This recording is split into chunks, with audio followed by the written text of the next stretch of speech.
Hello, your 60-second update is here. The three things this week. The first is AI mode comes to the UK. The second is our study of Q2 search trends in travel. And the third is the Online Safety Act. First thing this week is AI mode is coming to the UK from Google. We've seen it roll out in the US very slowly, but hopefully we will all start to play with it in the next few weeks. If it does come here and does become the main way that Google operates, we can expect an 80% drop in clicks to our website. So hopefully we can play with it. Hopefully they roll it back. Hopefully it's not going to damage the whole entire internet.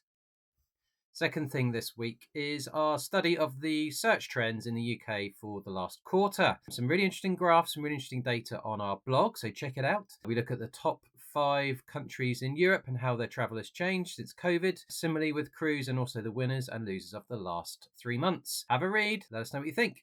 Third thing this week is the Online Safety Act came into play last Friday. It's obviously affected lots of websites in terms of age verification, identification. So how that's going to affect the traffic to them, we don't know, but people are using VPNs very much in the last week, up 1,400% according to some data. How we're going to track our users and how we're going to stop them from going around the sides of the internet to do what they want to do, we will have to wait and see. That's it for me. See you next week.